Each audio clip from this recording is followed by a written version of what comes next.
Atos capítulo 14. E aconteceu que em Icônio entraram juntos na sinagoga dos judeus e falaram de tal modo que creu uma grande multidão, não só de judeus, mas de gregos. Mas os judeus, incrédulos, incitaram e irritaram contra os irmãos os ânimos dos gentios. Detiveram-se, pois, muito tempo, falando ousadamente acerca do Senhor, o qual dava testemunho à palavra da sua graça, permitindo que, por suas mãos, se fizessem sinais e prodígios. E dividiu-se a multidão da cidade. E uns eram pelos judeus, e outros pelos apóstolos. E havendo um motim, tanto dos judeus como dos gentios, com os seus principais, para os insultarem e apedrejarem. Sabendo eles, fugiram para Listra e Derbe, cidades de Licaônica, e para as províncias circunvizinhas, e ali pregavam o evangelho. E estava sentado em Listra certo homem leso dos pés, coxo desde o ventre de sua mãe, o qual nunca tinha andado.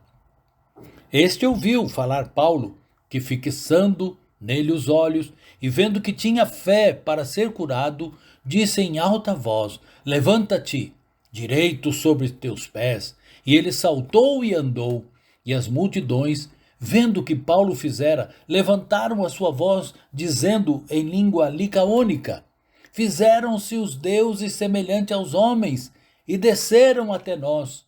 E chamavam Júpiter a Barnabé, e Mercúrio a Paulo, porque este era o que falava. E o sacerdote de Júpiter, cujo templo estava em frente da cidade, trazendo para a entrada da porta touros e grinaldas, queria com a multidão sacrificar-lhes.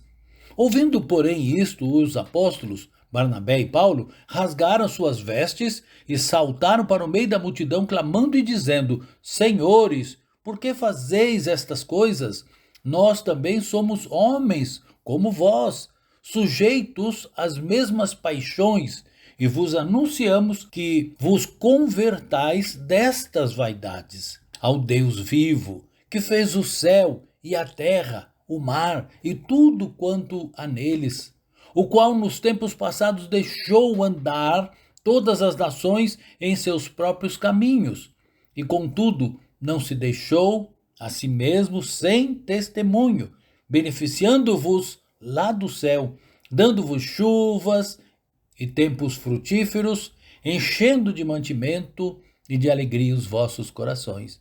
E dizendo isto, com dificuldade, impediram que as multidões lhes sacrificassem.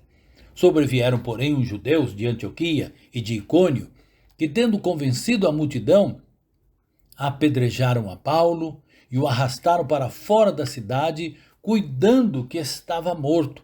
Mas, rodeando os discípulos, levantou-se e entrou na cidade, e no dia seguinte saiu com Barnabé para Derbe.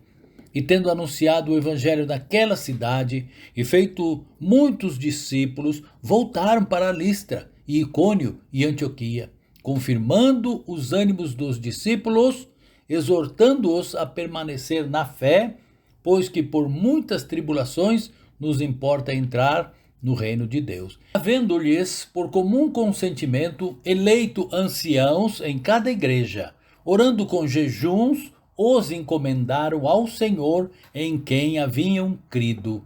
Passando depois por Pisídia, dirigiram-se a Panfilha, e tendo anunciado a palavra em Perge, desceram a Atália. E dali navegaram para Antioquia, de onde tinham sido encomendados à graça de Deus para a obra que já haviam cumprido. E quando chegaram e reuniram a igreja, relataram quão grandes coisas Deus fizera por eles, e como abrira aos gentios a porta da fé. E ficaram ali, não pouco tempo, com os discípulos.